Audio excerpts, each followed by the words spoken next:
Call this meeting to order. Was it properly noticed? All right, we have a 15-point agenda. Would entertain a motion to approve the agenda. I will say that, we'll go ahead and make the motion in a second. I'll move, Linda. There was a new one sent out on Friday. Yes, So it's a 15-point agenda. yes. So motion by Gentis, second by Fleming. I'm going to use chair prerogative to move some items around. We will go ahead and do item number 9 right away. So that Mr. Servin, yeah, I will, but yeah. Mr. Servin can go ahead and just be here for that part. And then we will probably do the Dark Skies Initiative discussion before we move on to the STRs. So with that, with those notes, all those in favor signify by saying aye. Aye. Opposed? All right, minutes are approved.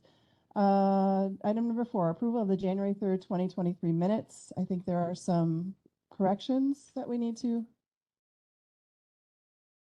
I didn't type too well, so Linda sent me. There's Julie sent me some changes, so I made the. There's some typos that we're going to be correcting. Yeah, I've got them already corrected. Okay. Not in the new minutes you got, but. So do you want to just quickly summarize them so that we can do them as amended or corrected? Item 5A, I put under Grimm's land, it's an apostrophe, I had a quote. And the next sentence is decide should been decided. 5B is that Jeff Neagle was there to as have to. And so I just took out, so it says Jeff Neagle was there to have. And then I changed the in the next sentence to they. Item 8, I had zooning instead of zoning.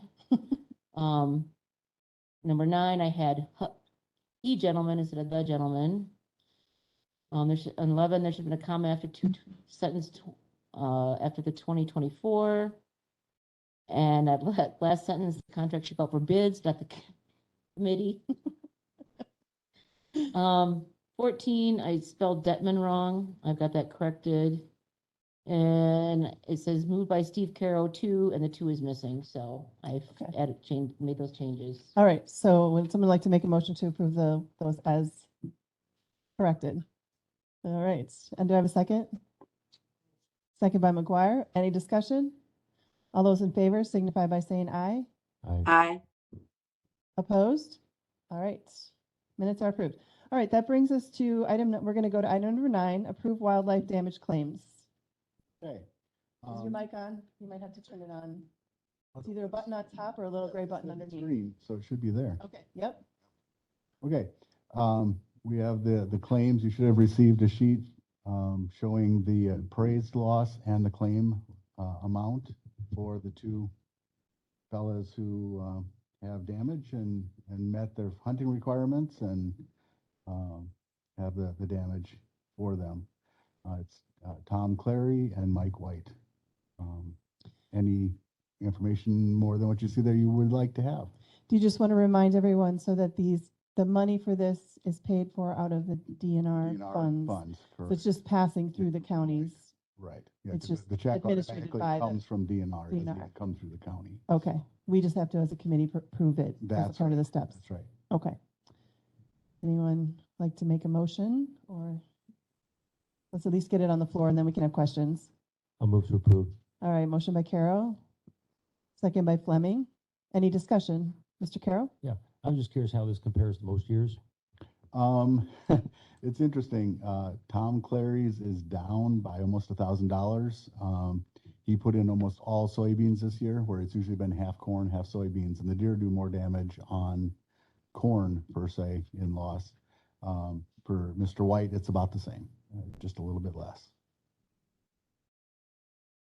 All right. Any other questions? All those in favor signify by saying aye. Aye. Opposed? All right, the claims have been approved. All right, thank you. Thank you so much. Uh-huh. All right. So then I would like to go to item number 7, the Dark Skies Initiative. I apologize. I thought that I had sent the materials to the help desk last week. Apparently I didn't, and I looked in my sent folder and I didn't. So I did it today, and so I apologize to you that the committee did not have as much information as, do I have to sign something? Yeah.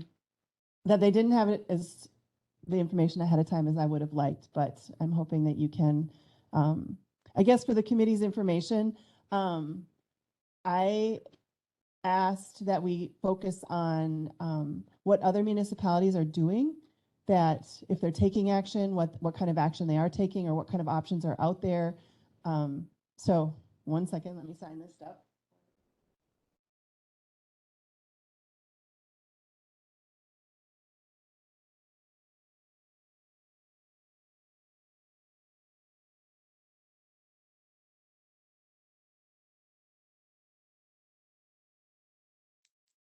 All right.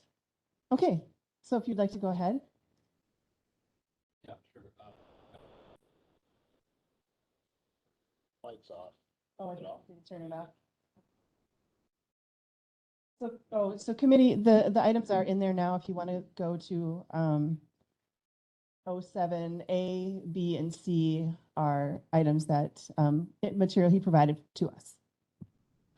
Yeah, hopefully you can hear me now. Scott Lind lives south of Ontario, and I was just asked if I'd come in and talk about, what's going on in the rest of the state of Wisconsin for lighting ordinances, mainly directed at, trying to preserve dark skies, but also light trespass and other issues. So that's really what I sent you was, an example of model lighting ordinance was prepared. This is quite dated. It was prepared back in 2011.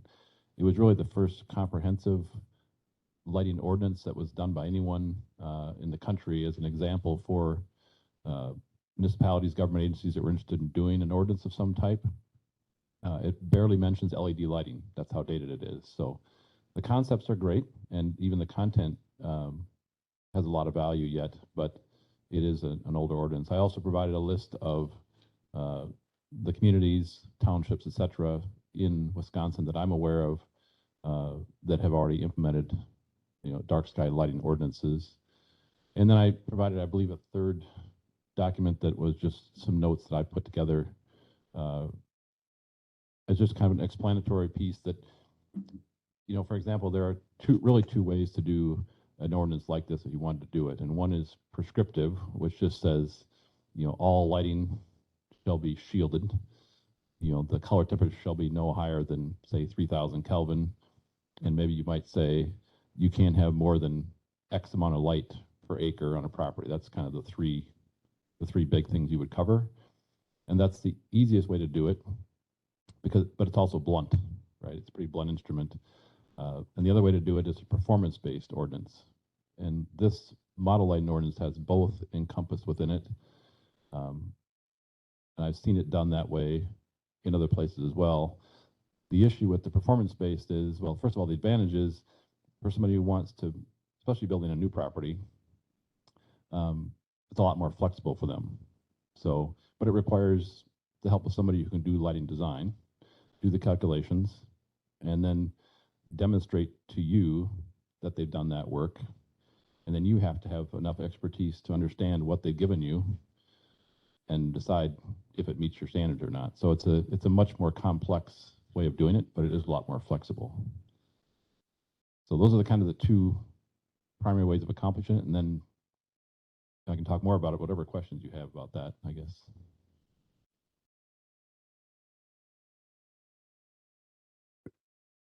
So do you have any, have you ever spoken with any of the municipalities that have done the ordinances to find out what their experience has been like trying to enforce these ordinances at all? I have not. I've not ever assisted anybody in developing one. Before? It's really just tallying up what has been done. Mm-hmm. I've worked with them on the other side as a designer because I did light design for 25 years as an engineer. So I've worked with a lot of different ordinances and always used the performance-based method when they're available. I'm trying to think if there ever was one that I don't think I ever dealt with in a municipality that didn't have a performance option. But no, I've not.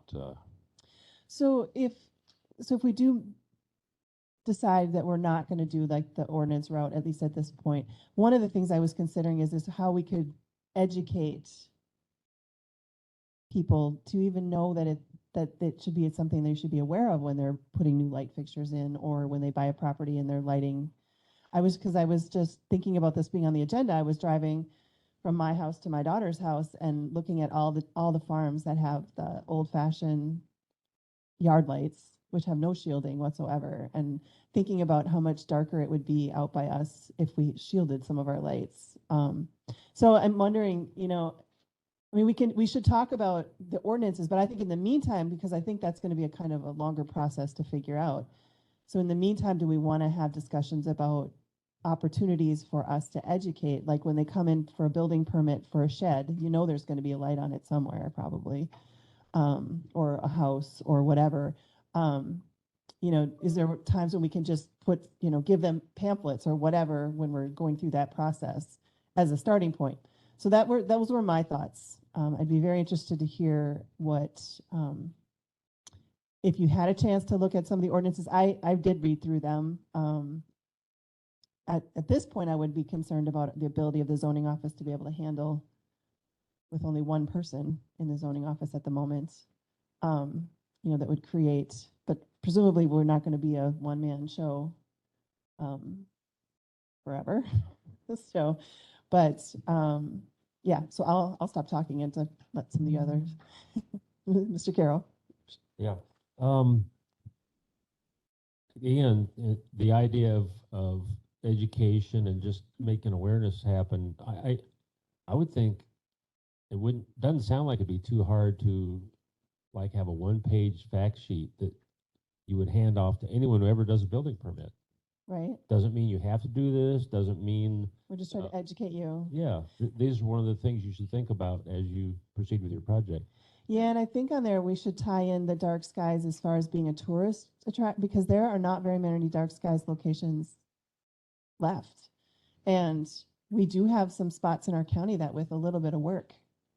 I think, is there still a dark sky spot over by, in the southwest corner, or the southwest corner? I'm forgetting the name now. Are you thinking of the initiative we're doing at Kickapoo Valley Reserve and No, Wildcat? but in Richland County. Oh, in Richland County. Oh. Yeah, I do, and I can't, I'm trying to think of the name of it's not a town that's not there anymore. It's on County U going out towards 171, and I'm blanking on the name. Tavera, that's what it is. Thank you. Tavera. So I think that because Elaine Hendricks lives out there too, and she's the one that mentioned to me that area is on a list or somewhere that it's a dark skies. But anyway, which is why I was like, well, we could make that area even better if I got my neighbors and all of us got our yard lights shielded. We could make it even stronger of a dark skies. But anyway, I do think that that's becoming a really strong tourist kind of attraction as far as bringing people to the county if you can show that you have some dark skies areas, especially when something big is happening like a comet or whatever. Yeah, right. I mean, the dark sky park that exists in Wisconsin now is only one. That's at Newport, way on the far tip of Dorter County, and the managers there reported a 40% increase in attendance at that park after they created that dark sky park. So we expect and anticipate that KBR Wildcat something somewhat similar to that, and we're seeing a huge increase in people that are coming there for already just with the announcement of that it is available, even though it's not designated yet. So do you think it will soon be designated? Soon is relative. I hope. Can you within the explain next what you've done? Like, how did your group or you or whoever's doing it, how did you, did you educate? Is there any zoning or what? No zoning. There's nothing required that we Okay. get zoning passed. So it's really voluntary. just three things. It's all contained within the parks themselves, not outside the parks, except for education. And within the parks themselves, we had to retrofit the fixtures we had or remove them or reduce the lumens to meet the requirements. We had to prove the skies were already dark enough that you could observe, right? Well, because the people living around there are. Right, they're not subject yeah. to any rules, and we don't Right. intend to, necessarily subject them to any rules. That's not the point of the whole thing. And a third piece is really education. That's really the point of all the dark sky preserves is, yes, you want to be able to see the stars there, but it's more to educate everybody about this, just like you've discussed, to try and spread that further. Right. I mean, I will share an experience. So I feel like it's pretty dark out where I live and you can see the stars pretty well. But then I went to the north rim of the Grand Canyon and I couldn't believe how many more stars you could see in that particular area because it's just so dark. There's nothing around for many, many miles. And I mean, it's incredible. It's really, you can't even wrap your head around how many more stars you can see when there's no light. So, I mean, I'm not sure we could ever get to that because the north rim of the Grand Canyon, I think, is like 100 miles from any kind of, other than the park itself, there's like no civilization anywhere. But, so how Melissa? yes, Yeah. Who actually certifies us? How do we get that certification? I mean, who's the group? It's called the International Dark Sky Association. It's darksky.org is their website. They're based out of Arizona. They're the ones that do the certification if you want to get that. And there's many categories, depending on how much land you're talking about. We're going for a park. You can also do preserves, which are many, many more square miles than what we have. so Thank you. how much does it cost to do that, to make the changes in those parks? Do you know, ballparking? Well, I mean, because of the fact I have the ability to do it myself, I've got a master electrician's license, so I'm doing that work myself. It's really costing us very little. So you're volunteering? I'm volunteering. your All of us are services. volunteering. Yeah, there's about 4 of us that are Okay. doing this, at least 4 or 5 of us. And, we have bought some new fixtures. We bought a new flagpole light that's mounted on top of the flagpole. That fixture was $1,100 for that fixture to get rid of a large floodlight on the ground. Because we're required to light up our flags. So you got to follow those rules as Yeah, well. either lower them or light them up. So we light, that one doesn't get lowered, so they stay up. And so we put a special light on top of that. Most of the cases we were just adding shields. Okay. And that's what I would say in terms of education is because, the first thing to do is to shield them. And that's relatively easy to do. It really is. And, or reduce, lamp wattage as well. And with LEDs, you can retrofit a lot of things with LEDs because they don't generate the heat that the old HID fixtures did. So it's simpler to retrofit to LEDs. Are you familiar with the old style farm yard lights? Those, Yeah. I mean, we've had one since we moved there, and we've never replaced that bulb. And it goes on, as soon as it gets dark and Yeah. stays on till. Yeah, sodium lamps will last a long time as well. I mean, LEDs last longer, but sodium lamps will last a long time. Yeah, we've lived there my goodness, since 1992. So 30 years? Oh my goodness, they're over 30 years. So Wow. that's a really long time. And I'm sure we've never replaced that light bulb. But Yeah. And, the thing about that is that the thing that I would say is the number one concern that I have in this is that there are so many new fixtures being installed that are LEDs, and the vast majority of them are very, very blue. They're And 4,000 blue is degree bad. blue is bad. 4,000 degree Kelvin color temperature or 5,000, most of them. That's the ones that are most readily available. You can get them in lower color temperatures, and they're pretty readily available. But if you're just to go to a really cheap fixture, you're most likely going to be 4,000 or 5,000 degree Kelvin, and they're probably still going to last a lot of years. And that blue light really scatters in the atmosphere, and a lot that of those, messes with the birds and bats. And everything, yeah, it's insects just and all that. anything that scatters in the atmosphere that way is just bad. It also affects sky glow. So if I could do one thing, I would ask people to do fully shielded fixtures and use a 3,000 degree color temperature. We can talk about lowering the lumens. We can talk about all kinds of controls, but the simplest thing Those is two things. would those be two things. Like that anyone could do Anyone can do. for a relatively reasonable cost. Right. You're going to buy a fixture anyway, right? I mean, especially new stuff. And you don't have to take down what you have even. Just start with what you're going to put up new. The other thing I would say that is a misunderstanding, I think, is when we talk about full cutoff fixtures or fully shielded fixtures, a lot of people don't understand with LEDs, it's very different than it was with a light bulb. With a light bulb, if you shielded all the sides of a fixture and the lens was just in the bottom, the light was essentially going to go straight down. Yeah. With LEDs, it doesn't work that way. The LED is made up of all these little tiny light bulbs. Think about it that way. Each one with an individual refractor on it that lets that light be aimed. And so even though the fixture is completely wrapped around all the sides and only open on the bottom, it can throw light a long ways out in front of that fixture very easily. So you can cover the ground in front of you put it on a building, and that light will go a long ways out onto the parking area, to a sidewalk, whatever it might be, a driveway, and still all that light will be below 90 degrees and won't have that glare, won't have that sky scatter that we get with the ones that aren't. I think that's a misconception a lot of people have. Okay. Mr. Carroll? What was the name? Is a 3,000 what, three what? 3,000 degrees Kelvin is a color temperature. Okay. Go ahead, Mr. Carroll. Um, again, is that something we could do where we could write up a fact sheet and just, I move that we do that.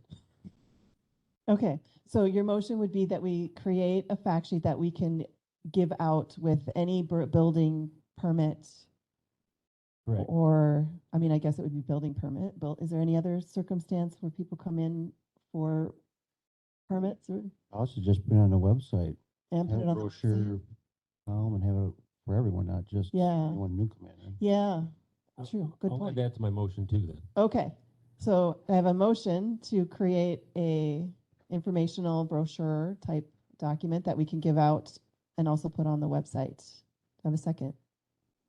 Second by Fleming. Any other questions or discussion on that? We'll go ahead and vote on this motion and then we'll keep talking, I think. All right, all those in favor signify by saying aye. Aye. Aye. Opposed? All right. Is that something you could help us with as far as, I mean, Yeah. I think you've given us, I think the last time you came, you gave us, wasn't it you that, or maybe it was you that gave us a Well, brochure? I gave you some information. I think there was another woman here that also. handed Yeah, I you think some- Elaine Hendricks gave us a brochure, Correct, but I think Right. it probably is on the darkskies.org, Yep. something we can look up Yep. there. But I'm more than happy to prepare something for you to hand out with the building permit. That'd be very simple. That's Yeah, fine. I mean, probably the most clear and concise, just, if you want to do something that can really help. And we can tie in, some of the attraction to tourism or whatever, but mostly just provide information. All right. Yeah. Any other questions for? Yes.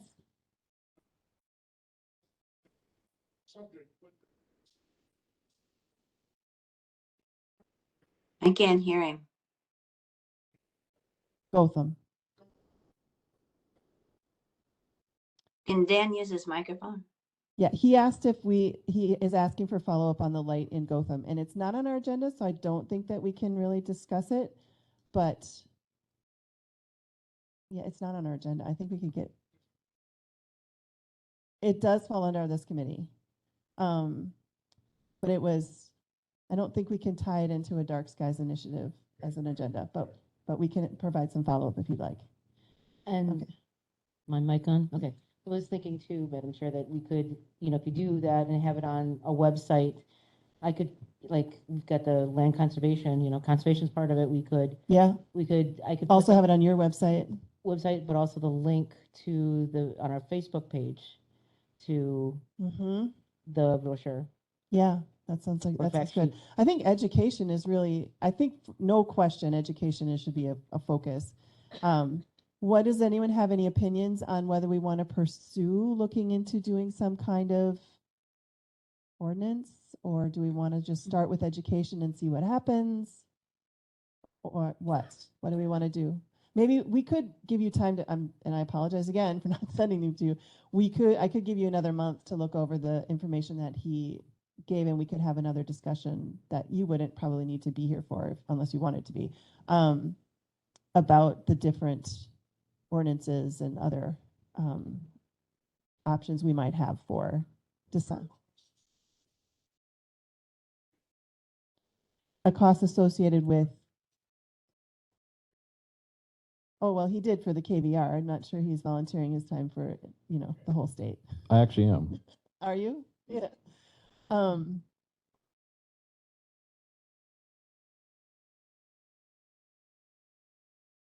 Well, I think it depends on what the situation is. So, it depends on how many lights you have that need to be shielded or changed. So it would depend on each. I don't know. That's why I'm thinking we should review these ordinances that he gave us some example ordinances that are on your iPad now.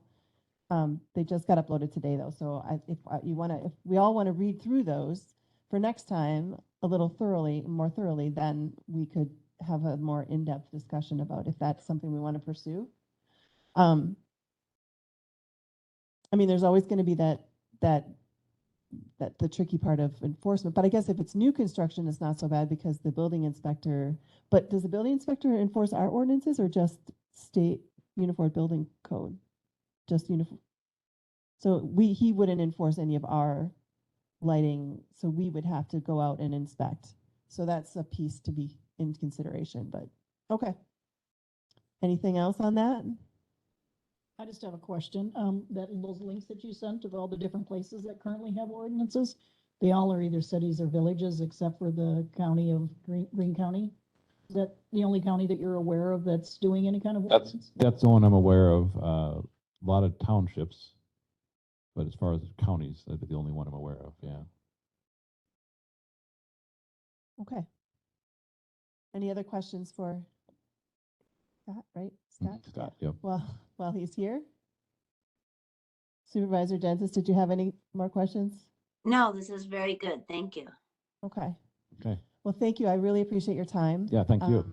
I suppose if we get into an ordinance, we may ask for your expertise in some of it, just as far as designing it for our particular purposes, but Yeah, honestly, I'm happy to, whatever time you need from me, I'm happy to give it.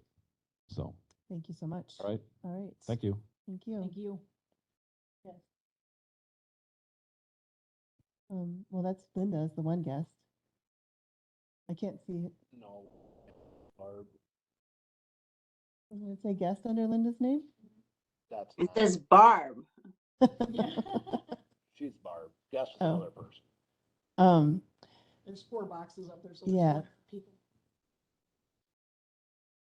I don't know if they have to identify. If the person who is on here as a guest, if you would like to identify yourselves, we would certainly appreciate it. But if you're not comfortable doing that, it's okay as well. Looks like there's 2 guests. Yeah, I'm assuming there's someone for the STR. If you would like, if any of the guests would like to speak, you will have to identify yourself if we acknowledge guests during this next discussion. Because I do have a public comment that's at 13, so we can, when we get to that. All right, so now we were going to move on to the short-term rental discussion. So they did put it in this folder this time, but I also had them create a separate STR folder because I assume we're going to be having this discussion over multiple months. And instead of having to go back and look into each individual meeting folder, I just thought it was easier to have it all in one folder. So any new information that we bring forward or any other items that have to do with this, I will have them put into that folder so that it'll be easier to find. Okay, so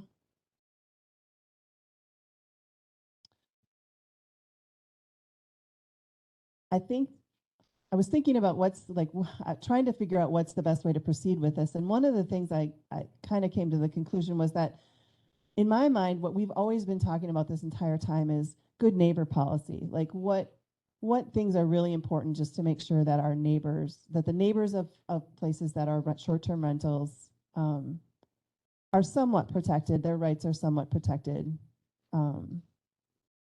And so I was sort of focusing when I was looking through the different options, the different, all the many different ways that people have gone about with the, STR ordinances or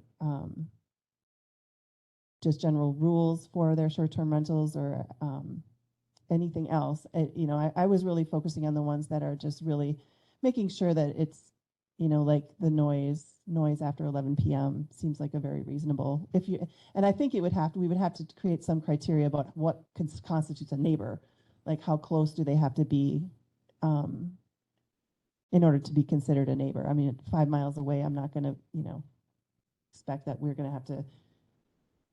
So with that being said, I guess what I would like to know from the committee is, and I guess I should back up. Administrator Bindle, you sent us an email that said one county is doing, instead of doing an SUA, right? They're CUP, or a CUP, sorry, yep, they're going to just land use permits. land use permits. So there'd be no hearings. So a land use permit, they just fill out a form in your office. And do they sign, like if you were gonna have specific rules attached to it, they would sign something that say they agree to follow these. I think is your mic on? I can't hear, maybe you're just, yeah, okay. Yes, it's on. Okay, you just weren't in the speaker, so I was, okay. So if we were to do something like that, what is the difference? Is it would not have to come to the committee? Right, there'd be no committee hearing. It would just come to the office, they make the application, we issue it within a day or two. And how much is a land use permit? Whatever you want to make it. Well, how much is it now? There is no land use permit for a short-term rental. Oh, okay, what is it? Well, see, didn't I just do one of these? Didn't I just pay $100 or something? That was for a shed, That was for a shed, yeah. but you can make it 100, you can make it $50. So right now, a CUP is $500, right? Correct. Although if we decided this CUP would be a different price, we could do that, or it couldn't. If we call it a conditional use permit, it falls within the definition of what we've already set at 500. Correct. So if we want it to be something different than that, then we could do the land use permit. Now, that's a pretty big thing, though. That means that, and you didn't answer the question. Can we put rules associated with a land use permit that they would sign and say, we agree to these Good question for Wendell. Mr. Wendell, okay. I know I did not ask him to be here today, and that's on me. I'm sorry. I have a question when you're ready. Okay, hold on one second. So you don't know if we can put, I mean, what do we do now when you fill out a land use permit? Are there, Main concern would be setbacks and stuff like that. and those setbacks, they have to follow, but those are ordinance, setbacks are ordinances, are they not? But if we had an ordinance for the, Yeah, so if Yeah, we you just- created an ordinance for short-term rentals that said that they can do it through a land use permit with these qualifications, following this criteria, I guess, that would be one way to do it. But that means that this committee would not see these, and the county board would not see them, right? Madam Chair, Yes, Mr. Carroll. if we Oh. come up with a reasonable list of requirements, regulations, whatever you want to call it, and we're happy with that, then I don't care to see each individual application. That would be Right. the zoning department to assure that that's been followed up on. Miss Supervisor Gentis? A land use permit, one of the things on this was it wouldn't transfer to the new owner, and on a conditional use permit, it wouldn't. Would it transfer to another new owner with a land use permit? Good question. That'd be a question for Wendell, but I would say yes, because it goes with the property. That's how we look at with the conditional use, it goes with the property. Wait, the conditional use, it doesn't go, they have to come back in again. Depending on how you guys are making these rules, but right now, conditional use is issued for The property landowner itself? X. When landowner Y comes along and buys it, that conditional use goes with the property. It does go with the property. Hmm. Okay. So that's something we need to consider too. But you made that condition on the other conditional use that it did not go with it. Right. So you gotta make your conditions follow with everyone. Okay. So I will have Mr. Wendell come to our next discussion so he can talk about the legalities of what options we have and how that would work. But do we want to talk about what we think is the most important things to be included? So maybe I should.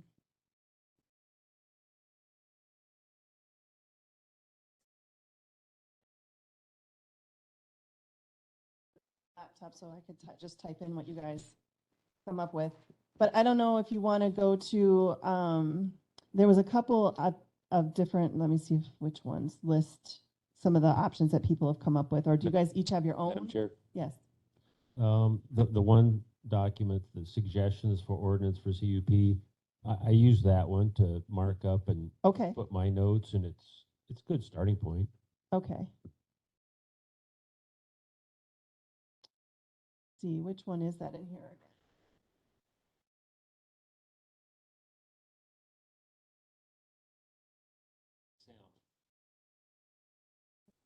Okay, got it, yep. And I think these, some of these came from Linda, I think, and some of these came from places I saw on the internet, from other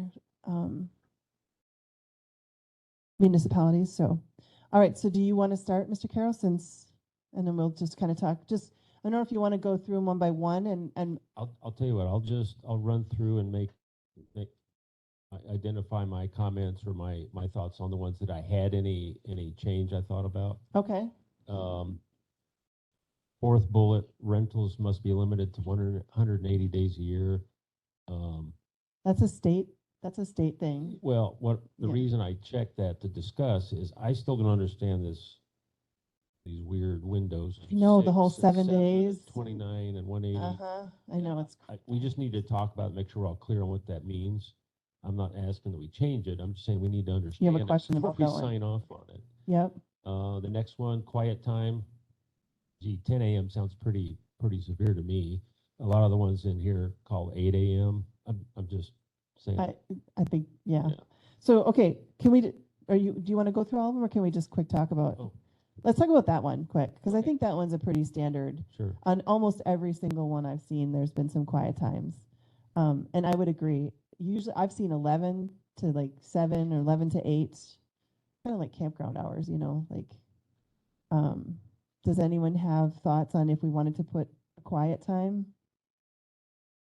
There should be a quiet time. I think that 11 PM is too late, So 10? especially if it's during the week and people have to work the next day. So like, People are gonna rent these for potentially a whole week at a time. right, yep. And people And are the gonna neighbors would want- be going to work and Yes. not on vacation, yeah.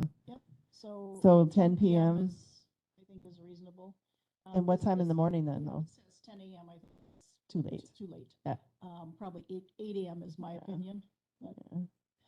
One thing that I think we need to figure out though is like, how are we going to enforce this stuff? Any of these things, how are we going to enforce? And one of the thoughts I had today was, I guess we would rely on people to complain, and they would complain to, and that's the question. Yeah, we would have to have a process, obviously, for that, but if, for example, if I live next door to a place that had one and I was complaining because at 7 AM they're all, being loud, you would go to the owner of the property first, because hopefully they could talk to the people that are renting from them and say, listen, you agreed to these rules and you're violating them. Right. Hopefully they could get them to do the right thing, but if not, then there'd have to be another step of who do they complain to after that? Right. Who in Richland County do they complain to? And we'd have to have a process of that. Well, our police So- department already has rules, about that. If you're disturbing the peace, True. you can have a police officer knock. In that scenario, right? Yeah, if they're too loud, or if we had one that was like no fireworks and they were letting off fireworks, that would be, I guess, a police call. But maybe other things, we would have to have some sort of Yeah, I don't policy. think I don't think we can be law enforcement as a county board. I think. we no, have to it would not be law enforcement. This would be happening after the fact, and it would be reason to revoke their CUP. That would be the issue, is if they consistently have guests violating whatever rules we set up, then it would come before us for their, although it wouldn't if it's a land use permit. So that's a question we'd have to figure out too. But if we did the CUP, then if they consistently are violating, or their guests are violating, and they're not making their guests comply, then that would be a reason to revoke the CUP. So we would So, never be enforcing, Melissa? we would never be going out and going to it and telling these guests, you need to follow these rules. It would be dealing with the landowner most likely after the fact.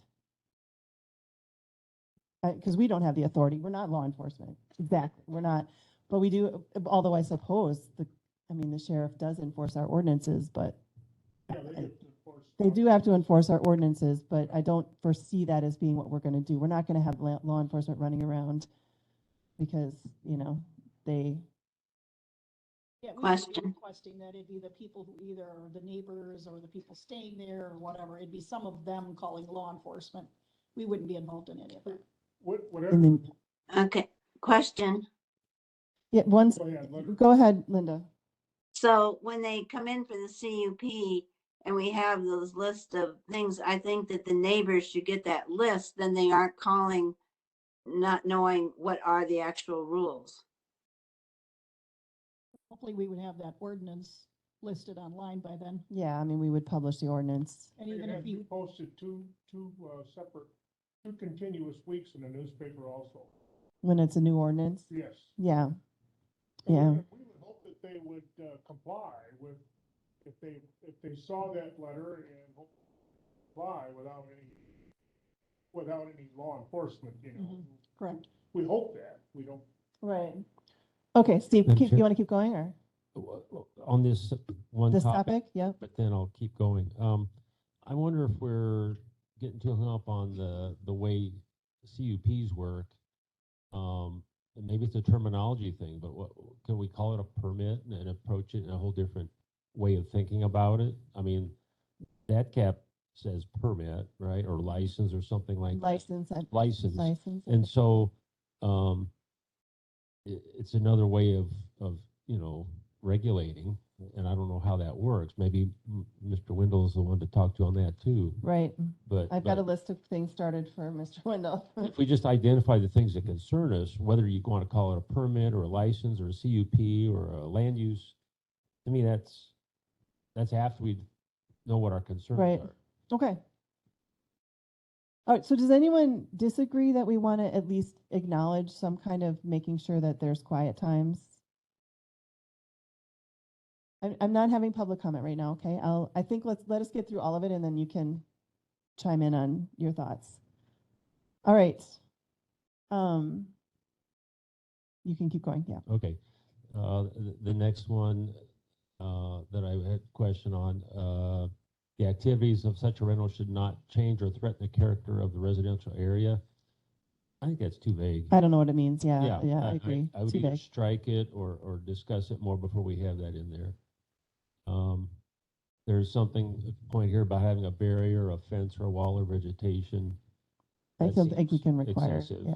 I would strike I do that. think, going back, you skipped one though that I do think, Oh, I've heard that parking I mean, I don't think so much in these rural areas, parking is that big a deal, but I think it could. well, I agree, it should be in there, that's why. That we should make sure that, yeah, Yep. that some parking should be well defined for a Which unit. raises one more bullet I had that's not in this list, and that is, having consistency, whether you're in the city or in the county. We need to understand who has jurisdiction and Right, so we only have whether they're jurisdiction. going to be the same or not. So this would need to be worked with Richland Center or any other place that has their own, It wouldn't have to be because we have It no wouldn't have to authority to be. tell them to do anything. I do think though that at some point it wouldn't be a bad idea to have a discussion with the city of Richland Center if they're considering doing any kind Yeah. of ordinances. And then we have the two townships, which would be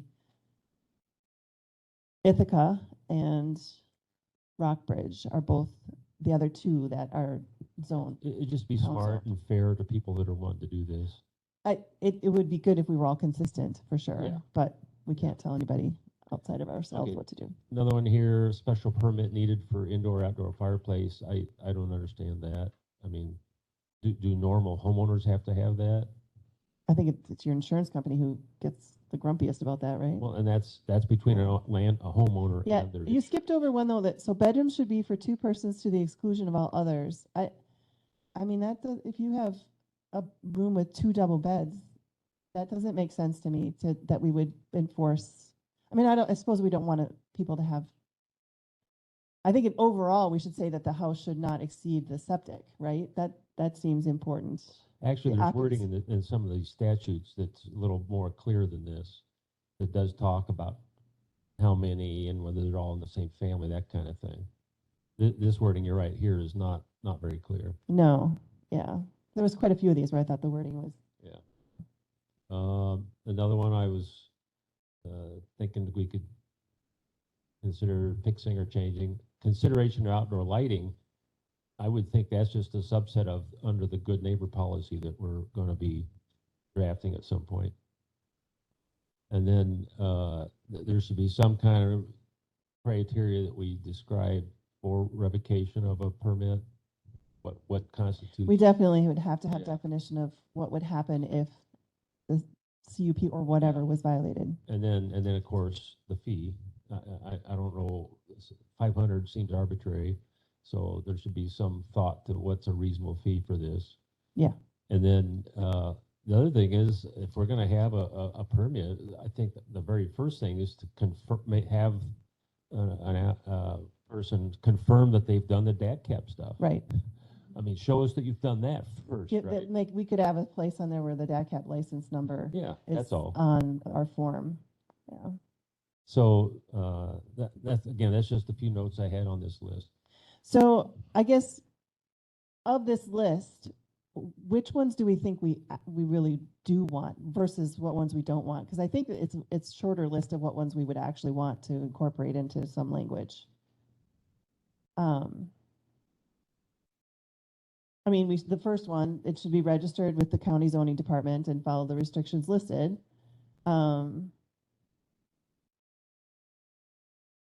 Yeah.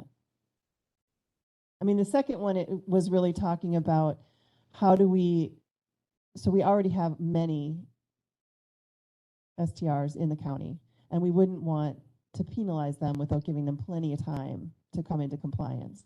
So I think that's one that, and then I think it does seem good to have the language in there about that the CUP would end with the person who owns it. If a new owner comes, they need to reapply, because I'm sure with the state, do you know, this one, do you, yeah,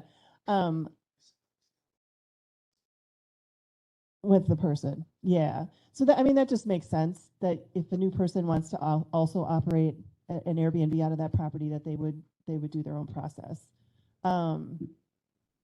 The rentals limited to 180 days per year, that has to do with the DACAP and the state statutes, and I will try to flesh that out in its own thing the next time we talk about this. So, because that it's like, yeah, you can't limit if it's 7 to 30 days. And then, but then it's a maximum of 180 days over the year. And I don't understand why you would want to limit them. If people are going to operate an Airbnb to try to make a living or supplement their income, why would we limit it? Why can't they do it all year round? I don't understand why that matters. Madam Chair, I think what the statute's trying to say is that we can put a limit, but it can be no less than 180. So we don't have to do that.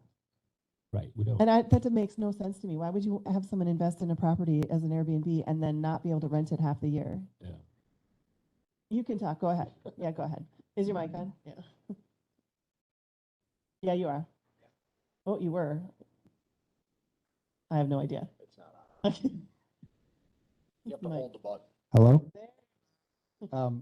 Exactly. I think that whole law came about because there were some small municipalities that didn't want it at all. They didn't want short-term rentals.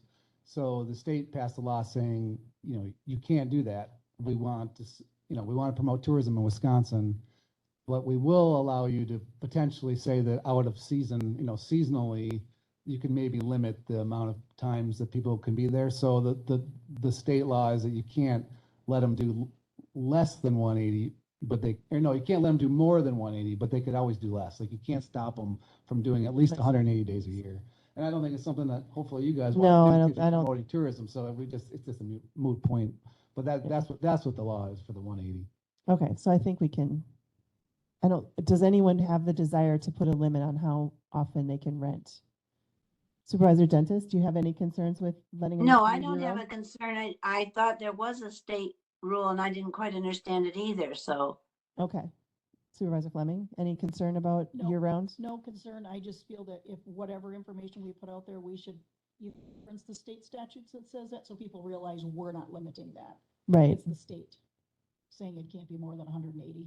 No, the state is saying that we can't limit it to less than 180. So the state doesn't limit at all. It's just they're saying that you as a municipality can't limit it to less than 180. Oh, So I think, okay.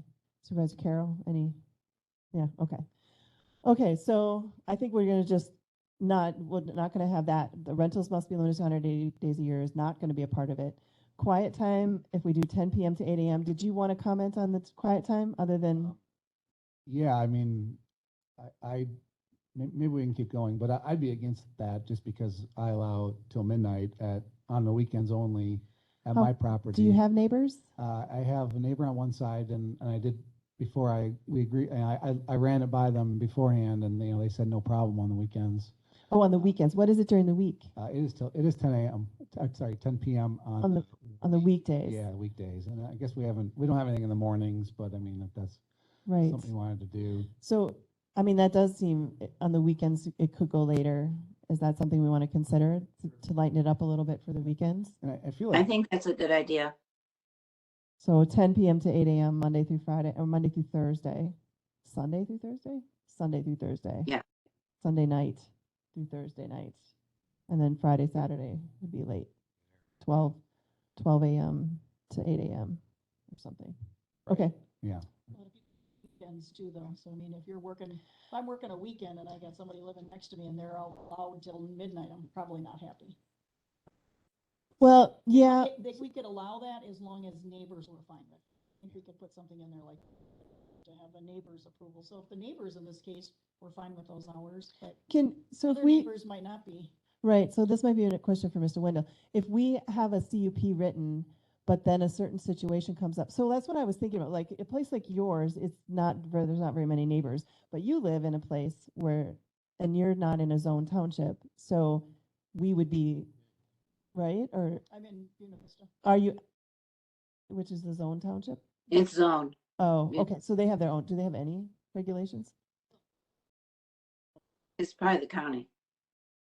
The county's owned.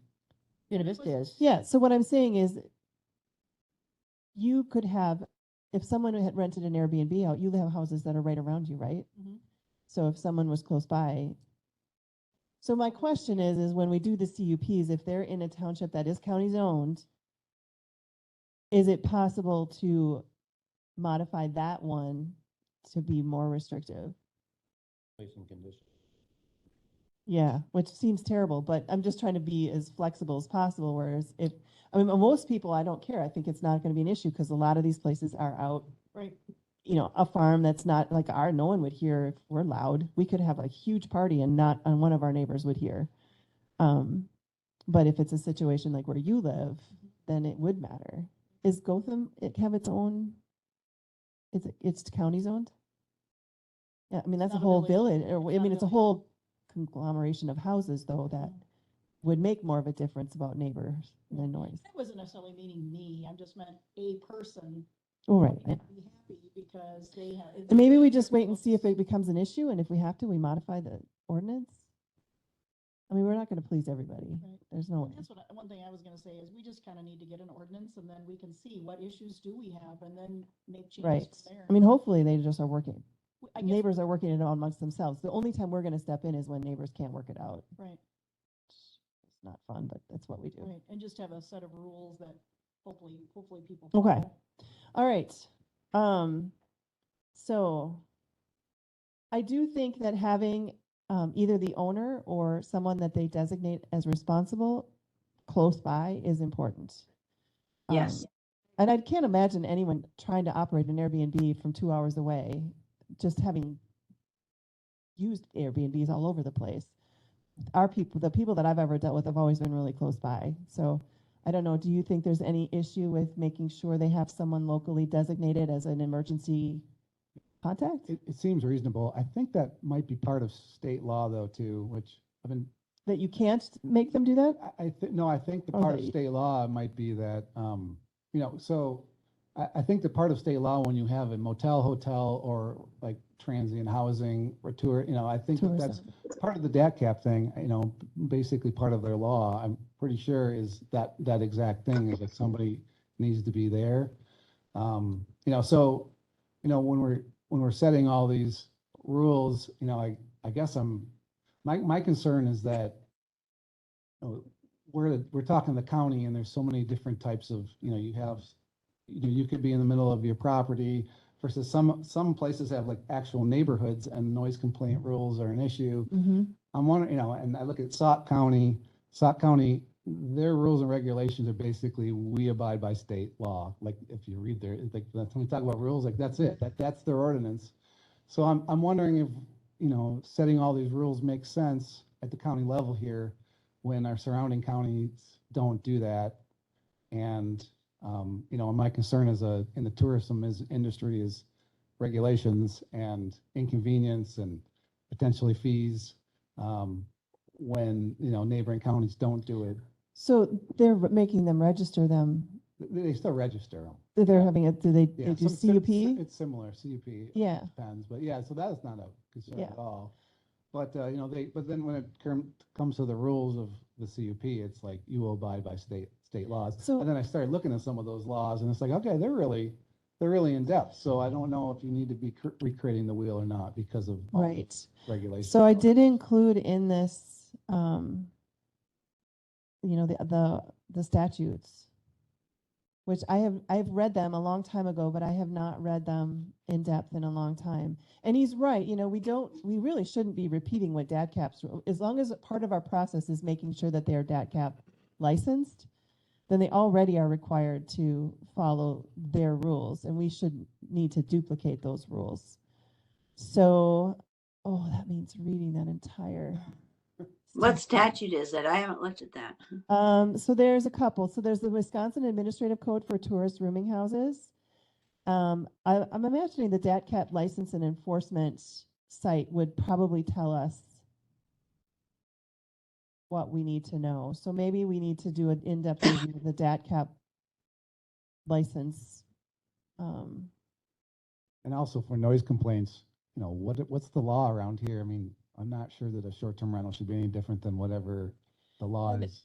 Right. So really what I think that what we're concerned about is if it's a chronic, like if, let's just say you have an Airbnb owner who is just not responsible, who constantly has loud, people that they're not trying to keep them and they're just disturbing in the middle of Julie's neighborhood. What would, if we don't have something written down, what would our enforcement ability be? And with the CUP, our enforcement would be that we could revoke it and they could not be allowed to have their Airbnb anymore if they don't be a good, responsible owner. I don't think we're ever going to be talking to, the people that were in this room, that last time. It's not the people who are good, responsible owners. It's these ones who think they're just going to make a quick buck, but don't really want to put any effort in it. You would assume that they wouldn't get a lot of renters, but then there are those that do it specifically because they know it's a renter who doesn't care and is going to let them party and do whatever. So I think what we're looking for is, because if we don't have an ordinance or we don't make them do a CUP, then we have no ability to do anything. Besides the regular laws that are in place. Right. I mean, and even that, I guess the sheriff would show up and tell that particular group of people they have to shut up. But then when the next group comes in, then they have to call, the neighbor has to call again, and then the sheriff will go out and tell them to shut up. And it would just be this repeated process, but you're not going after the problem, which would be the owner who is not taking responsibility for that property. Right. So Yeah. that's where I think that's really our main focus, is just maybe being able to do something if we have an irresponsible owner, Right, makes sense.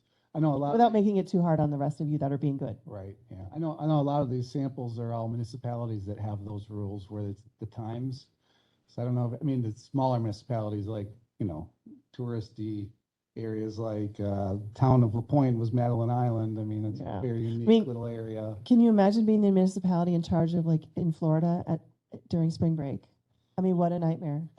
So, we're not that. They're not, we don't have spring breakers coming, but, Yeah, you- like Sauk County, they're part of the Dells and they don't have any, rules for the, they're following DATCAP's rules. yeah, only, yeah. Only DATCAP, yeah. So, but so I think that's our goal, is to balance being able to have some sort of mechanism when you have people who aren't just being, responsible owners, then we need to have some recourse. Just trying to save from having multiple police calls there with a shortened staff already. Well, true. Has way more police officers than we do. We have very few, and we need them to be concentrating on other things. And just in general, we want, Just want it peace. would We be want the nice citizens if- to be happy. yeah, well, it would be nice if everyone would automatically just do the right thing, but Are there problems? I guess, is there a problem if there was a problem, I would understand, like, we gotta pass an ordinance, but we had that one guy, and that Well- was, I talked to the other side of that, and that was a long going, they didn't like each other, and that was Right. mostly what that So was. honestly, I feel like we're trying to be proactive instead of just reactive in this, because it's only going to be more, it's only going to get bigger. And I'd rather just from the very beginning have a baseline, and we can modify this if we determine that, we don't need as strong of rules or whatever. It's not like you can't change the ordinance. But it just felt like I'd rather, instead of just, all of a sudden having a problem and we can't do anything about it because we don't have an ordinance, it seems like it makes more sense to just be proactive and just, and it's a work in progress. I mean, this isn't going to happen overnight. As you can see, we're taking many, many meetings to talk about this. So, Yeah, and there's- Question, Melissa? yeah, go ahead, Ms. Supervisor Gentis. I think both of us, whenever we looked across the country, it looked like several different states and counties were trying to deal with this, and that they are trying, some of them were behind, and then they didn't have enough housing and all that. So I think being proactive and trying to be positive, so it is good for tourism, is what we're trying to do, and trying to make good neighbors and trying to make it a good place. I also want to make sure, at the last meeting and the meeting before, the word resort came up, and we had no description or decision or anything with that. So we maybe want to be looking at all those different factors. Yeah, I think campgrounds came up too, did they not? Yeah, there was other land use fees. Yeah, There's the one that camp- says campgrounds and resorts, $40. I was like, Yeah. yeah, let's get that one on the short-term Yeah, rental. yeah. And we don't have, well, we do have a couple campgrounds. One, two, one on off County A, right? Yeah, the one in down by Gotham. Done by Gotham. And one by Mhm. Gotham. Okay, so at this point, oh, Mr. Carroll, go ahead. Yeah, it's a whole different angle here. One thing we should at least think about is what is the impact of expanding more and more properties that are doing short-term rentals? What is that doing to our housing stock and availability for long-term rental for people that don't own but need to rent a home to work here? And I don't know where that stands, but So- it's something we should at least know what Yes. trend is and whether we have I pro- actually asked our economic development, Jason Glassbrenner, and Troy Maggie at Southwest Regional Planning Commission that very question. And it was a long time ago, though, when we first started talking about this. So I don't know if I remember exactly what they said. Jason was here during the meeting. Yeah, and I think did we talk about it that time? So I feel like his reaction was that at this point, it's not an issue. It's not the same housing market. It probably comes back to that 180 days. It's like, even if it was a problem, what can you do about it? You can't limit them to more than, Right. Maybe I'm not understanding the economic. I just assumed someone could make more money with short-term rentals, and they would prefer to do that instead of long-term, depending on what the market is in the area. If that's not the case, then maybe it's not a problem. Yeah, it's actually, it depends. Historically, they probably have been, short-term probably has been more lucrative. It's also more work, because you have to basically check in guests and turn it over and all that. If in certain markets and maybe here, as there becomes more competition, it'll start to drive down margins, and all of a sudden it's not as profitable. And you're starting to read now articles in, financial magazines or whatever that are like, I'm no longer doing short-term rentals. I'm switching all my stuff back to just long-term because I'm not making that much more for the extra effort. So it just depends. It's hard to say what it is around here. Yeah. Yes, to make sure you're speaking to Mike so Linda can hear. The question I'm just going to put this out there. You have municipalities within the county. You've got the city of Richland Center.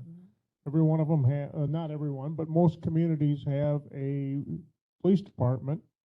Some of them have contracts with the county for police protection. So is there an area where of concern that there's more of this disturbing the peace than elsewhere, or is it within the city or within the municipalities, or is it throughout the county? Because we are the county board.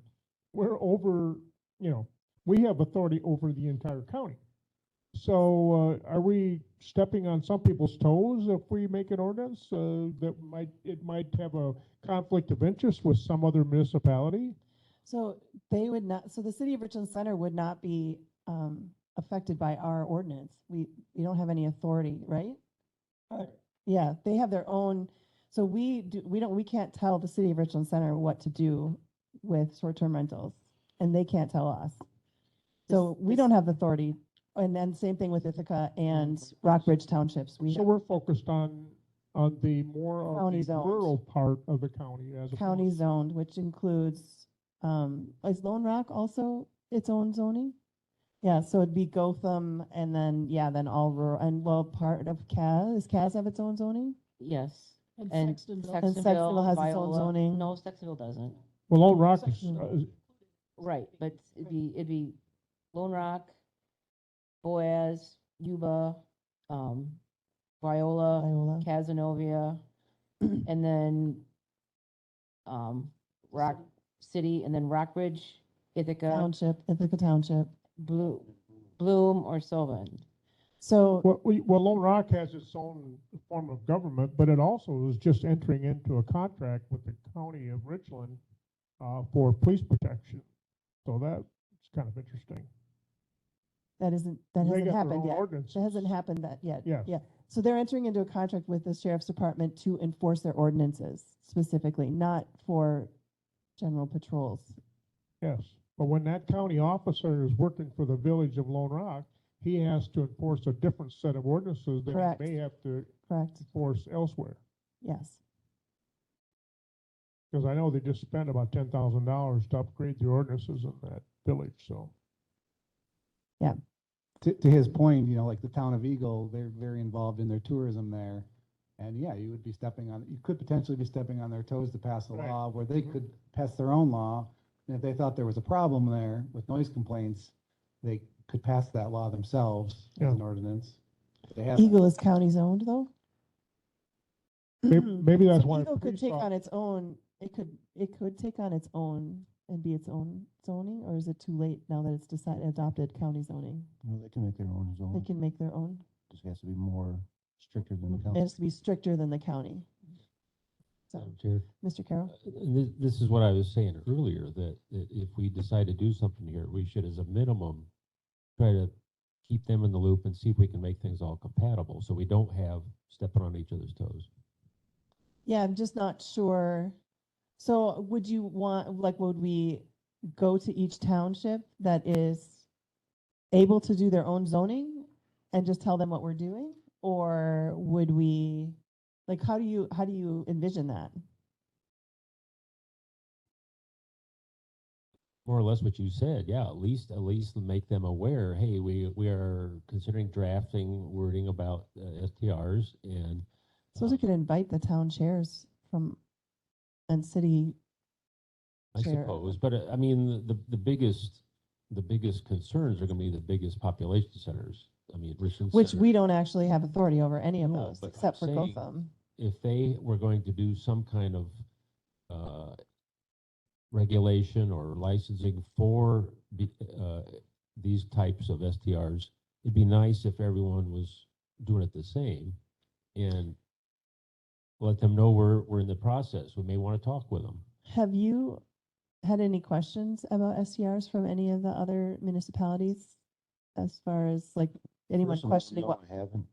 Okay. The other part too is, has anyone gotten complaints about what we're looking at? I mean, I have never heard noise complaints at all. No, I don't think so. The only And like thing- I said, I think we're being proactive. We're not reacting to something that's already happened. Because I mean, when we were coming up with these rules and ordinances, as he mentioned, you might have two neighbors that don't like each other, and that's going to be a pain right there of, well, loud noise because they slammed the door at 11 o'clock at night because they got out of the car.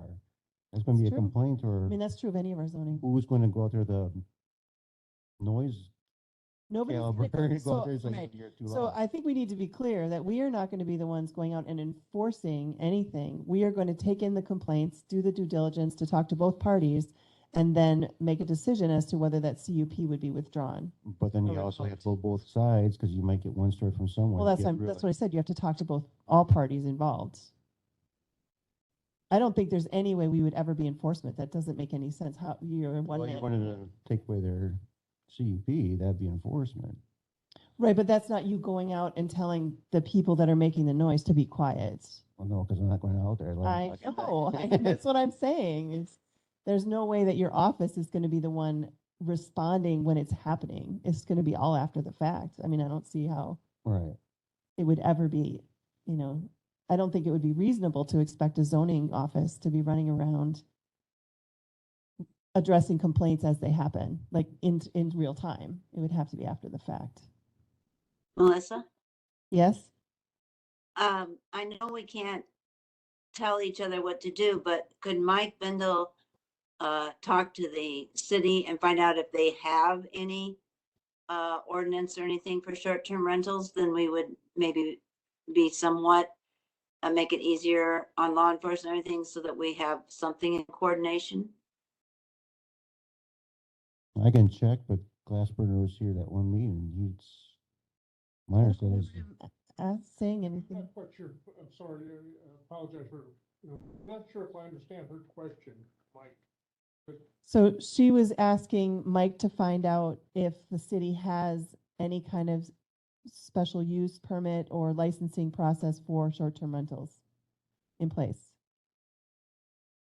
So, I mean, if you're going to ask the city, maybe what I should do as chair, I could ask I think maybe them you to should be ask the here. question. Well, I could ask them if they would like to come to a meeting to talk about, to be in the same room. It would certainly be a lot easier just to see if they have had any issues, if they've been discussing the possibility of having some kind of process, or if they already have a process.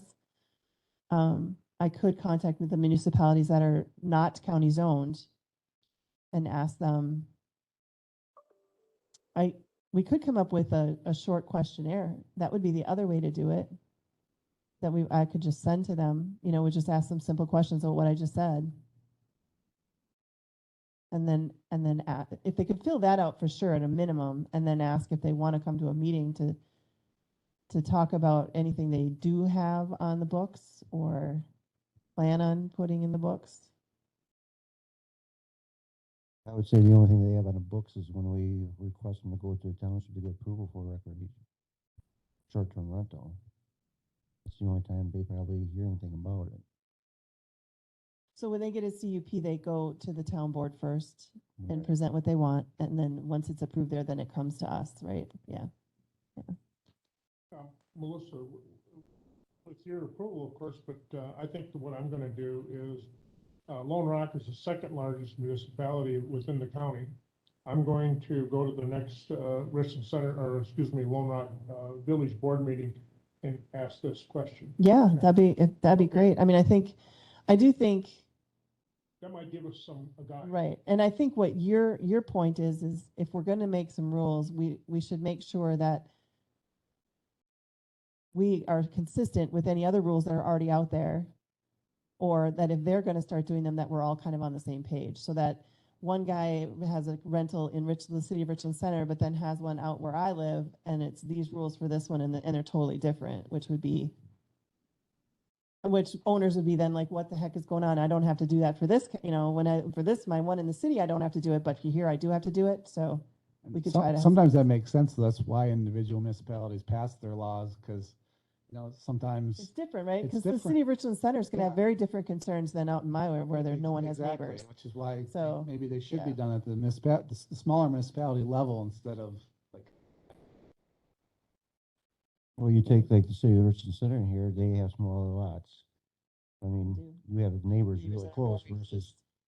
rural, you might not have anything around for a while. My neighbors are a half mile away, so yeah, they're never going to hear. That's not true. I do hear when our neighbor, Duke, used to work for the sheriff's department. He likes to shoot. Well, really we large- used to have really a large wedding guns. business, and when we had bands, the bands could be loud enough to be heard a half a mile away. Yeah, there are things. I mean, fireworks is always a hot topic and always a push button issue for neighbors, especially if people come in with really big fireworks. Have you ever had any issues with fireworks?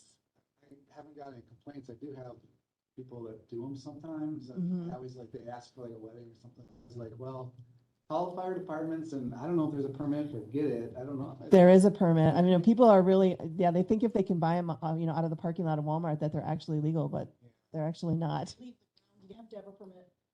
Yeah. So I don't know. I mean, and it becomes a big, They I mean, might not even end up doing it once they start asking, but that's what I tell them. yeah. Yeah, I mean, that is an issue that we have just in neighbors in this county in general. There's some neighbors that like to shoot off some big fireworks and, Some of that is pets. Their dogs get spooked and end up Yeah. running off and, because of the fireworks, they get Yeah. afraid. yeah. So if they're out letting their dog out to go to the bathroom and somebody lets off fireworks, their dog's gone. Mhm. And it's not because they don't want to hear the fireworks or they don't think fireworks is great. It's because of how it affects their pets, or if they have horses or whatever. Or sheep. Or goats, yeah. Mhm. Okay, so I guess to come back to, I feel like I'm having a really hard time figuring out like how to move this forward, like because there's so much information and it's so difficult to really determine what's the best course of action here. So I mean, I've just been trying to keep providing information, but at some point we have to make some decisions. So next steps. Why don't I do I'll do a deep dive into the DATCAP and try to summarize what their rules are. And then we'll compare them to the lists of the other ones that we've seen. And then we can kind of decide if there's anything in addition to what's not already captured in DATCAP that we feel we need to put into something separate. I'll have Mr. Wendell here so that we can discuss options as far as a license or a permit or however, what are the legalities of whichever, or what are the options that we might have for some kind of action, and then also ask questions about enforcement and what's the legal things that what can we and cannot do as far as enforcement actions. Does that seem like reasonable next steps? And then the most important, I think, would be is find out, is there anyone that's And then the already doing townships. something? And then the The townships. townships Yeah. or the. And the city- municipalities. Cities, villages. Towns and municipalities. It's probably where you should be doing your comprehensive plan. What? Your comprehensive plan? We're not doing the.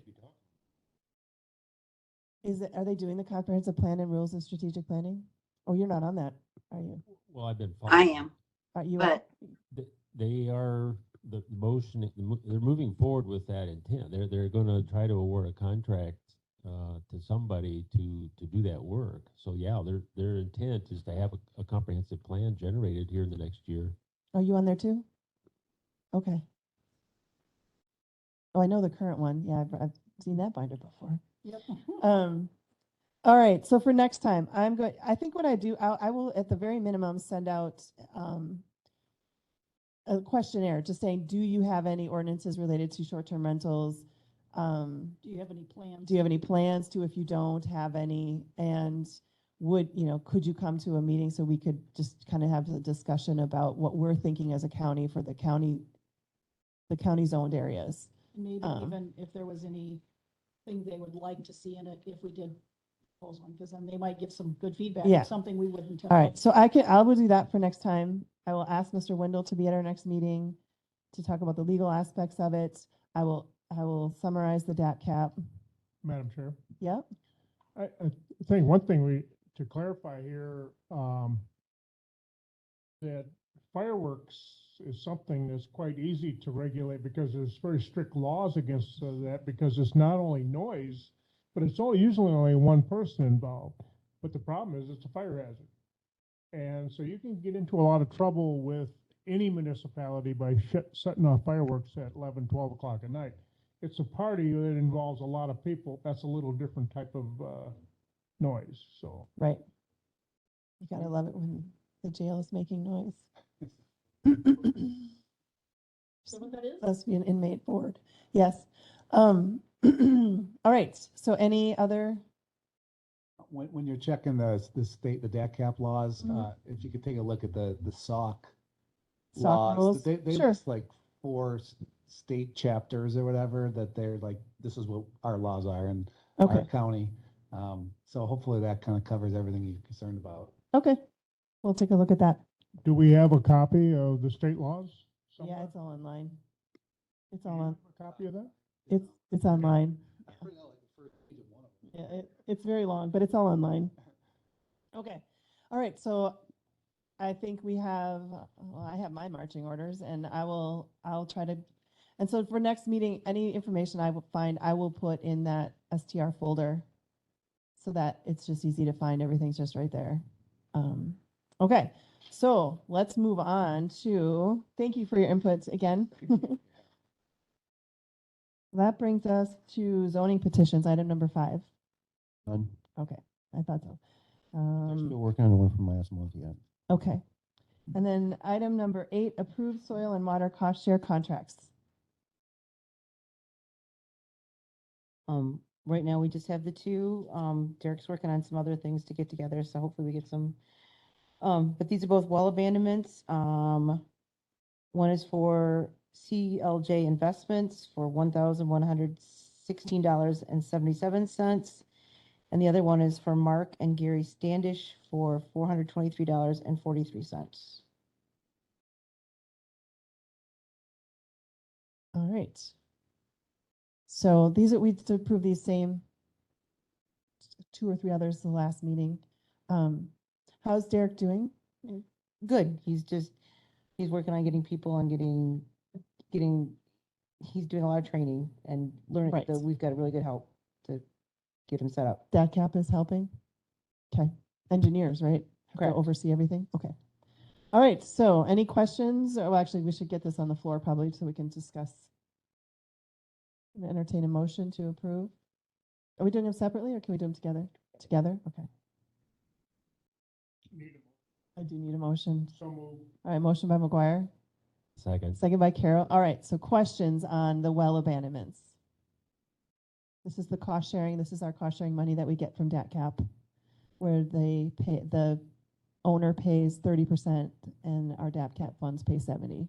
And I did have somebody call me last week asking about doing a well abandonment and it had already been done. And I said, we can't do that because we have to have two bids ahead of time and all that. So. Oh, you mean they had already had it done and they wanted to use, they had probably just learned about the program or something that they could have it. Yeah. So that's unfortunate, but anyone have any questions on the well abandonments? Can I call the question then? All those in favor signify by saying aye. Aye. Opposed? All right, your well abandonment. I couldn't tell if you guys were looking at them like you had questions or if you were. All right, so that brings us to item number 10, filling the 7th committee member slot. Did you have any luck with FSA No, member? they do not want to do that. They're uncomfortable because of FSA's regulations. So Okay. this would be, the next step would be to talk to, So we have to go to rules to remove that member, or would we like to add a 7th county board member? It would be. And isn't it in that chapter 92 we had to do that? It is, but many counties are just removing it. I will tell you that the Land and Water Association is working on going to the legislature to change the language in the statutes to remove that FSA requirement now that FSA doesn't want to have a member representing them on the committee. So it's likely that that statute language is going to change. So some counties have already changed it and they're just ignoring the statute, not worrying about it. And other counties have just left it alone because they, so I think that I should ask our corporation counsel his legal opinion. That would be the place to start as to whether we should take it to rules and have that position either reallocated to another county board supervisor or eliminated. But if it's eliminated, we'd be 6, and 6 you usually like to have committees that are odd numbers. or the other choice was the purpose of doing it Was to have a farmer farmer an representative. agricultural representative. So do you think you could find a farmer who would be willing to serve? I don't know, Yeah. so. Did you talk to Mr. Kinney for FSA? Was it Greg? I talked with Joanne Cooley, this county executive director, and she said, no, nobody on their committee wants to do that. Okay. And I'm sure he's on there, so. Yeah. I guess that's the question then for the committee. When I'm asking Mr. Wendell, do we want to just say it's just a county board member? Do we want to say it's a citizen member that's a farmer? And somehow determine what farmer is defined as? Or do we just want to go to 6? My only question was 6, do you have to have, is 50% enough to have a meeting? Like if you, I know. Yeah. that's a question for Mr. No, you need to have a quorum, which is a majority, which would be more than 50%. That's So what I we'd thought. need 4. We would You still need 4. We would still need 4, whether it's 7 or 6, I think. I think it'd be a good idea to have someone who's in agriculture on the committee because we deal with so many things in the county, and I don't know, I'm sure that Kathy deals with a lot of different people. I mean, we all know her. I don't know. Should get Ginny Hatfield. She'd be fun. Can we put it on our website, just like we've got some other things on the front page? Request for proposals for a comprehensive plan is there. Well, right now, I mean, I think I need to talk to Mr. Wendell to find out how his legal opinion is to, before we do anything, I'll find out what his legal opinion is as far as filling that position if it's not FSA, who is now refused. Right. It'd have been easier if it had been an FSA representative would be not called an FSA representative, but would A be citizen. a citizen, but None of them are comfortable. no. Yeah. So, all right. I think for next time, we can, because Mr. Wendell will be here for the short-term rental conversation, so we'll draw him into this conversation as well. And Have them refer to chapter 92. yes, and Define farmer. and I mean, I think we'll have to come up with some language that defines what we think a farmer is. I mean, yeah, that'll be tricky. Okay. So I think we'll hit that when we have Mr. Wendell here. All right, so moving on, let's go to item number 11, Assistant Zoning Administrative Sanitarian position. Mr. Bindle. So we did do a reclassification request. We sent it to Carlson Detman. The past job title was GIS Technician, Assistant Zoning Administrator / Sanitarian. So basically what we're doing is we're just taking off all the GIS stuff since it was being worked on another way. So the title just went to Assistant Zoning Administrator / Sanitarian, and the pay grade went from G to I. Okay, So it went up 2 pay grades, doing less work. interesting. And it's the level of responsibility it must be? That's what they were claiming, yes. Interesting. So have you posted it yet? No, because tomorrow it has to go to finance and personnel. Okay. And then it has to go to full county board. It does? Oh, because it's a change. Yep, you're right. Okay, so how's it going being a one-man show? Fantastic. Sorry. So is, I'm blanking on her name. Terrible today. Your previous person in that position, I was gonna say Julie, I'm like, that's not right, Jackie. Is she still helping when or is she fully in the treasurer's office and will just come back to help train the new person when the I'll new check person the arrives? person to come back. Okay. All right. Madam Chair, Yes. did I understand that right? As description now is less responsibilities in a higher pay grade? That's what Carlson Detman determined. How's that work? I have no idea. Did 'Cause they? their theory back when I questioned it when they did the wage study the first time was that they felt that the GIS person was a higher grade Sanitation was a lower grade, so they averaged it out. So now that we took the GIS off, they just did it off the other So we took the GIS off, and now that sanitation person's going up. up higher. It still doesn't add up. Because we thought that doing more job duties than the original position would make it more, but they basically said the opposite. The last time. So do you think it was wrongly classified last time, and this time it's actually more accurately classified? It's more accurate, I believe, but like I said, they said when I tried to I mean, and argue the honestly, point is that GIS person's here doing sanitation's more job duties, but they just said the opposite. so, I mean, I think we want it to be classified higher because in order to try to get someone to fill the position, we're gonna need the pay to be as good as we can make it. It's $4 an hour more. I mean, do you not want it to be higher, or are you just confused by the I just process? didn't understand the logic. I don't understand the logic either. I don't understand their processes. Mike really needs somebody. It's been, I- I feel well- bad being in the office with him and we can't help him. Yeah. Yeah. Well, that brings us to the next thing. Is MSA, is that working, the short-term temporary help that we've got for the GIS portion? It's working, but we're on that, we don't know how long it's gonna be. So they're still doing the work, we keep on telling them what to do and they're doing it, so. And you haven't had any issues and it's going well? I mean, I did get an email from the real property lister saying that she has had nothing but stellar experiences with MSA in her job here, working with them.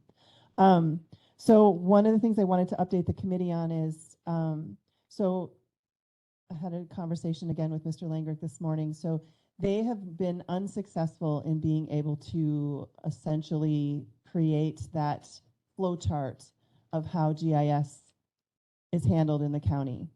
We've not had any success with the previous GIS person wanting to help in any way. So Clint and I kind of made an executive decision.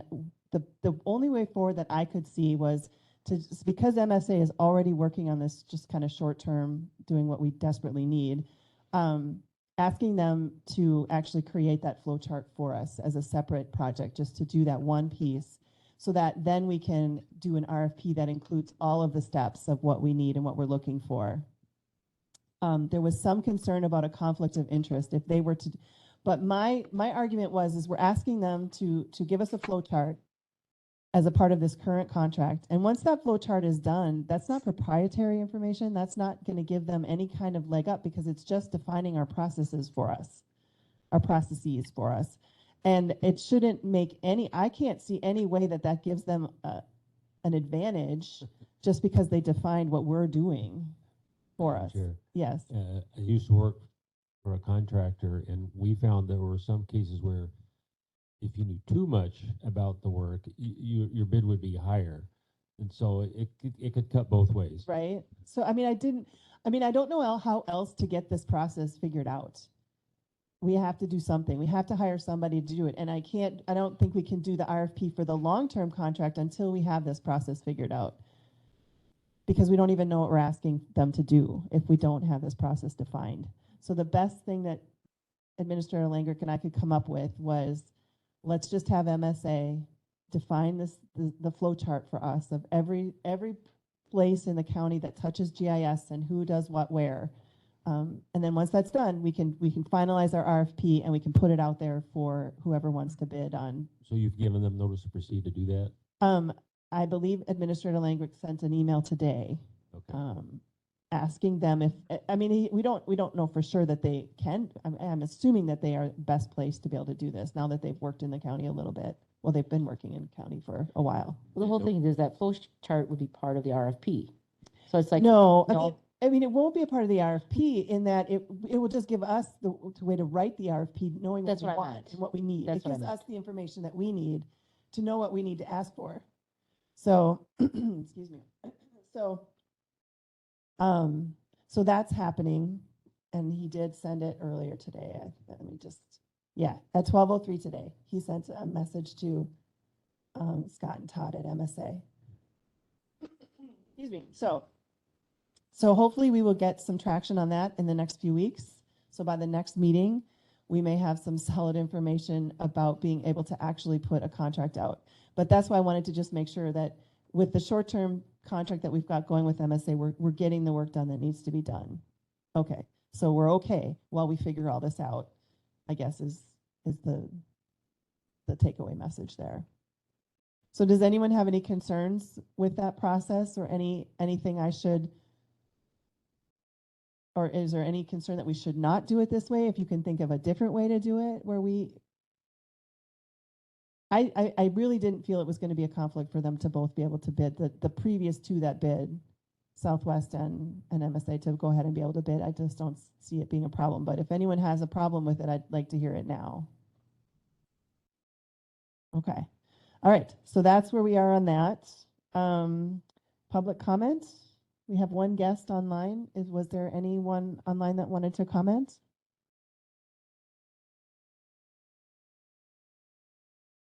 Okay, so that brings us to future agenda items.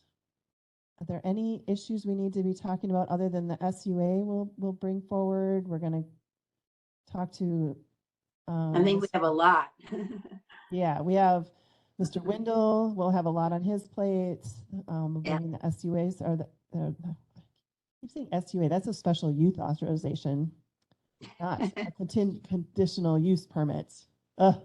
Anyway. I So- leave for so- vacation tomorrow.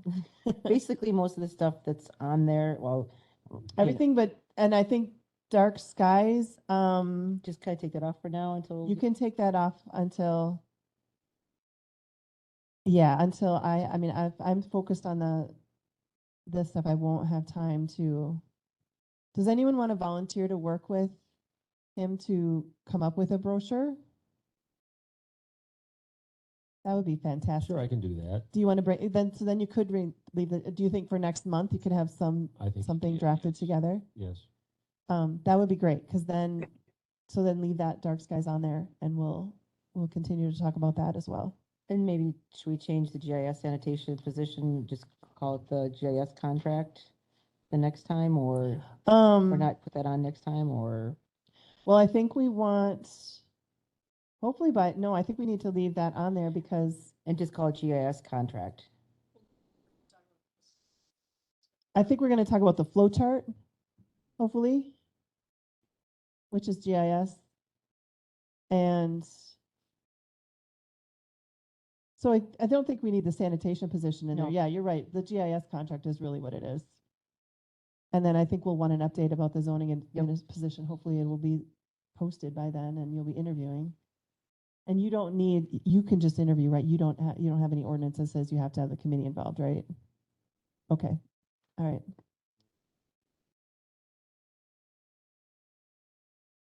I mean, all one of you? Yeah. Okay. All right. All right. Anything else? Otherwise, I would entertain a motion to adjourn. Also move, Gentis. All right. Motion by Gentis, second by Fleming. All those in favor signify by saying aye. Aye. Opposed? We are adjourned. Thank you, everyone.